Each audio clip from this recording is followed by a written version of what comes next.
Hi there. Hope you're healthy and well wherever you are.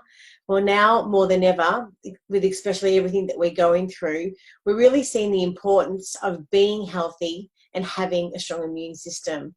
And for the many Australians living with a chronic illness, would you actually believe that is 1 in 2 adults and 1 in 3 children, being healthy and having a strong immune system is even more important. So this really does beg the question, why isn't and why aren't Australians as healthy as they can be or should be? Now, we live in a first world country. We have the benefits of Medicare and everything else as well. So this really does open a really big question. So thankfully today we're joined by our special guest, Gillian Harvey, who will be answering this and many other questions for us. Now, as an introduction, Gillian Harvey is a clinical nutritionist and health coach. She's the founder of Plate of Life Nutrition and ambassador for That Sugar movement, and an accredited practitioner and advisor. She's passionate about helping turn the tide of modern disease, empowering individuals and communities to become healthier and happier. First of all, Jill, how are you today?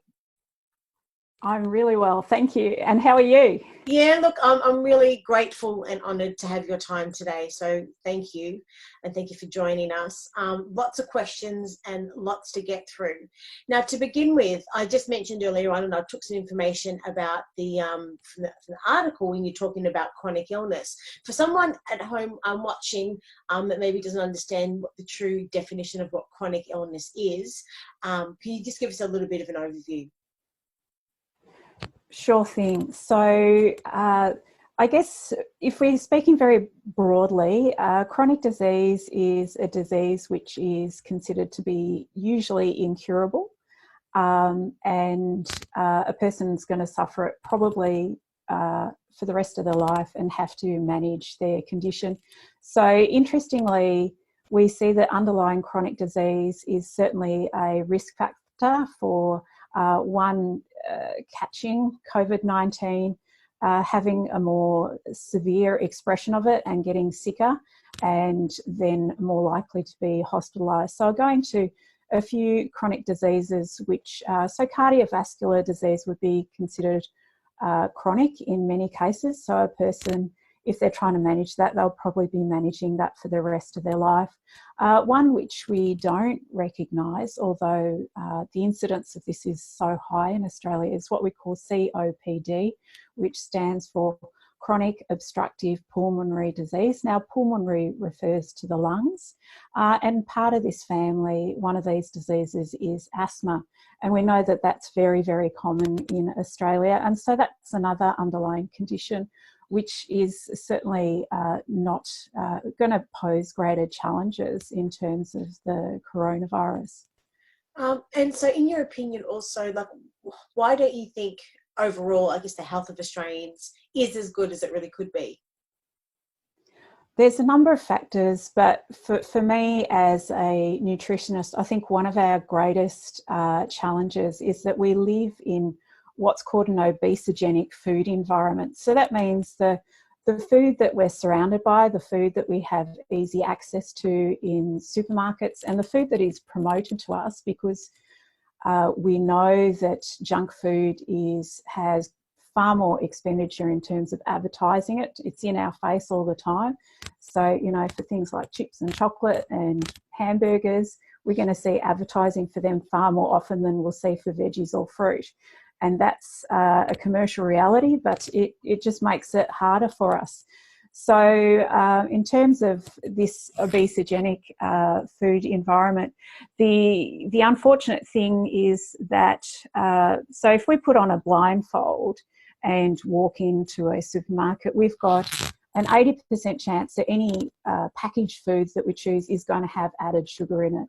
So the added sugar has got no nutrients and it's got a lot of energy. So it means that this default food that is on offer to us is going to contribute to making us either overweight or obese eventually over the course of our life. So, and part of the really interesting mix there with certainly highly processed foods is that while they've got a lot of energy, and I think most of us know that if we don't burn energy, we're going to store it, and we're going to store it as fat. And yet on the flip side of that, often this processed food is very poor in terms of what we call micronutrients, and that's what we'd normally know as vitamins and minerals, and they're the things that our bodies really need to keep all the processes going, every second of every day. So, if we don't get enough of them, deficiencies will impact our health and impact things like our immunity too. Yes. As we were just chatting before, it's almost like at the moment, like everyone's going through a breakup at the moment because everyone's home in isolation. And so the foods that you're talking about, being obviously low in nutritional value and all of the junk food, is like breakup food, I guess, isn't it? It is. So, we can feel a bit sorry for ourselves. I mean, it's certainly a really challenging time, and I know that there's a lot of emotions. Certainly those of us with kids have probably had to talk them through. My daughter was immensely disappointed when her school camp was cancelled. That was supposed to be held last week, and nobody got to go. And they were just heartbroken. The weather was going to be perfect. So, lots of emotion. So, yeah, try not to do the whole breakup routine. Sit on the couch and, with a bucket of ice cream and a teaspoon. Yeah, very tempting. Well, lots to cover today. So let's start with the article. So we published that recently, and the title is Foods to Harness or Hamper Health. So for someone who hasn't read the article, could you give us a little bit of an overview on what it's about, and then we'll get stuck into the 3 key questions. So for me, in general, the more nutrient dense, and so when I say nutrient, we're talking about those micronutrients, that's vitamins and minerals. The more nutrient dense our diet is, the better it is for us. So this is where we're aiming for these foods that are going to help provide our body with resources and help it to, do all the functions. Our body performs actually billions of chemical reactions every second. So when you think about it, you and I just sitting here, we're absolute legends. Our bodies are very, very busy, even while we're sitting in our chair. So we've got to support our body in doing that. And, I often say to people that nutrition is a slow game in terms of the hare and the tortoise. It's definitely the tortoise, but you will win the race with nutrition. You don't see changes overnight, but sometimes actually, certainly in terms of when we make lifestyle changes with regard to cardiovascular disease, you can see significant change in weeks to months. So it can be, it can be that quick, but you're not going to see it overnight. But it is the habits of a lifetime that set our trajectory, whether it's improving or hindering our health. I think that's a really powerful message, because I think everyone now is aware that we do have to look after our health. Absolutely. And from that perspective, it's not going to happen overnight that all of a sudden we've got a strong immune system, that we're eating our veggies tonight and tomorrow we're just going to be feeling like Superwoman. It's not going to happen, but this does take time. And we'll get into some of these questions in a moment too, about gut health and everything else. So as you said, these things take time, but we need to be starting somewhere, and it's got to start today, realistically. Is that what you're saying? Yeah, absolutely. And with families, I know that, and I'd include myself in this number, so I'm not telling anyone out there. A lot of us struggle with fussy eaters. We struggle with kids who don't want to eat their veggies, and yet vegetables are a really important part of our diet in terms of, I guess there's that phrase of eat the rainbow. Fruit and veggies are colour coded for us, so that when we get lots of different colours in our diet, it means that we've got a really good chance of actually getting a broad range of micronutrients, which is really helpful. And there are those of us out there where it takes lots of work to get kids to like eating veggies, and all sorts of disguise methods. So it's the earlier we can start these good habits, and unfortunately during the teenage years, a lot of these good habits really fall by the wayside, where kids, young people get more independent and they're making their own food choices, and they don't understand really that it's potentially going to set them up for the rest of their life. For instance, teenagers are the demographic that has got the highest sugar consumption of all Australians. And it's really scary. If nothing else, for the sake of having a nice clear skin, you might want to consider really reducing the sugar intake. Yes. Well, let's get stuck into some more details with a question. So question number one, what are some foods that can help us stay healthy and assist with immunity? So what are those foods? Okay, for me, so these are the nutrient-dense foods full of vitamins and minerals. So in terms of foods that are going to help us, the way I'd outline to people that we can identify what these foods are is that they're going to be really close to their natural form as possible, which means that they're not processed. There's been some research out just over the last few months that's shown that just the act of heavily processing food really reduces its nutrients and makes it quite unhealthy. So, you know, meat is meat, a carrot is carrot, an apple is an apple, hasn't been ground out and obliterated and turned into something else. Something that I'm really interested in is those products where basically they're made with fruit juice and they've had inulin and fibre added and vitamins added, and it's sort of like, why aren't we just eating a piece of fruit? So, you know, this sort of reconstituted food. Another thing we look for, which I mentioned before, is look for colourful foods. Certainly in terms of vegetables and fruit, the colours are going to tell us that they've got different nutrients. Interestingly, I know certainly cereal is very often what we call fortified. So it's got vitamins and minerals added into it. But, you know, what I'd say to people is that if the vitamins and minerals have to be added back in, it usually means that it's a highly processed food and it's probably not that great for you. Certainly with a lot of cereals, there's a lot of added sugar, or it's just really refined product. And then the last thing I'd say to people is if you can't pronounce things on the label, chances are you probably shouldn't be eating it. So when you go shopping, I encourage people to shop the edges of the supermarket, and this is where you're going to find fresh produce. So it's going to be your meat, dairy, eggs are just a superfood. My family's been known to, there's three of us, three humans, and the dog does get an egg occasionally. She just loves it. But we've been known to go through 3 dozen eggs a week. So we're huge egg eaters and our cholesterol is fine. So don't be scared of eating eggs. Don't be scared of eating red meat. So shop the perimeters of the supermarket. Even better in these times where small businesses are doing it really hard, go to your butcher, go to your local greengrocer and support them.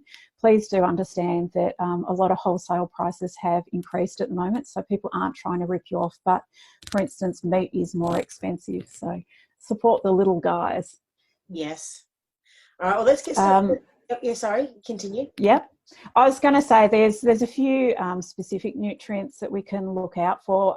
Obviously, the more the merrier. We want to get that really good mix of nutrients. But in terms of immunity, I'll just go through 4 key ones. The first one is zinc. And in terms of food sources, a few sources of that are things like raw oysters. So they are actually very, very high zinc. Surprisingly, sun-dried tomatoes are a high source. Lamb and mutton and beef are a good source of zinc, as well as seeds such as pumpkins, sunflower and sesame seeds. So we have what we call the RDI, that's a recommended daily intake. For a female, it's 8 milligrams a day. So for instance, if you ate 100 grams of oyster, you would actually end up consuming 47 milligrams of zinc, which is absolutely stacks. So well and truly, you've gotten your RDI. So this is where we just need to be a little bit careful. So another nutrient is vitamin C. That's an antioxidant, really important for the immune system as well. We would be surprised that citrus fruit is not actually the best source. My husband was really excited when he read my list and he goes, oh, chili is really high on the list and capsicum's really high on the list. Interestingly, things like parsley, kiwi fruit, things like Brussels sprouts, cabbage and broccoli are all higher than citrus fruits. And depending on seasonality, they might be more available too. And again, another really important nutrient for immunity is vitamin D.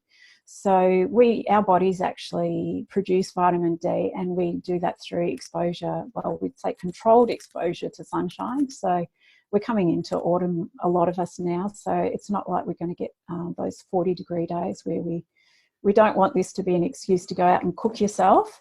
So other things are the oily fish, eggs, and they're highest in their raw form, but like I'd say to anyone is, if you're not comfortable with a raw source being safe, cook them, and some of the nutrients will still be there. And the last one is vitamin A. So the highest source of vitamin A is liver products. So they can have per 100 grams. So if you sat down and ate 100 grams of liver, which is quite a lot, you'd actually be getting about 33,000 micrograms. Now, what the recommended, this is not RDI, this is actually the upper limit, is about 3,000. So by eating 100 grams, you're actually getting 10 times as much as you need. So you certainly don't need to do that every day. A little bit of pate with some nice seeded crackers or something is a really simple way. Of course, the classic orange vegetables are another good source of vitamin A, or its precursor, which is beta carotene. Yeah. So, and all of this information is in the article also, which is... Yes, it is. And yeah, more extensive lists as well. So, and they'd be quite surprising. People be surprised what some of the top 10 items are. Yes. And this sort of begs the next question. So what foods are not good for health and immunity? So straight up, I think none of us are going to be surprised to hear that junk food is not good for our immunity. There is a specific, what we call a physiological mechanism. That's a way things happen in the body. And that is having high blood glucose is very irritating and certainly has a strong, what we call an immunosuppressive effect. So it actually suppresses our immune system. So the formula for identifying what is junk food is that it is generally high in fat, it's high in refined carbohydrates. So that's going to be sugar or flour or both. It's going to be high in energy because it's, fat is high in energy, and usually it's low in micronutrients. So your classic junk foods like donuts, we see that it's got oil, it's got flour, it's got sugar, it's got lots of energy, and it's got almost no micronutrients. Same deal for pizza. While things like soft drinks they're not high in fat, but they are very high in sugar and they've got no nutrients either. So three foods I say definitely steer clear of is lots of sugar, lots of refined flours. So if you are going to eat grain-based products, make sure they're whole grain because they've retained their fibre, and that helps not have such a fast rush of blood glucose. And the third one is these highly processed vegetable oils. Stick to, again, the more natural products like olive oil and butter. A last one, which is for the parents, is alcohol does actually have an immunosuppressive effect. Does it? And it also, yeah, sadly, and it also is a bit of a double whammy in terms of, we know that often when we have a couple at the end of the evening, it will make us feel sleepy, but the problem is that alcohol often affects what we call sleep maintenance. So we might go to sleep really easily, but it might make us wake up during the night. And unfortunately, sleep deprivation also is immunosuppressive. So we want to be getting our 7 to 8 hours if we can. And of course, more for kids, they might want to bounce around all night now that lots of them are not at school. But encourage them to get some really good sleep. Yeah. And are there any other things that we can be taking, such as supplements, herbs, or like over-the-counter medications to help with health and immunity as well? Yeah, so one thing I just wanted to add in terms of a doing type thing is please, everyone get out there and get a bit of exercise. We all see that the UK is in full lockdown now, and yet they recognise that exercise is so important that you're allowed to leave your property for 1 hour to exercise. So again, exercise benefits so many processes in the body, and immunity is part of that. Obviously, if you do actually get sick, you want to pull back from exercise.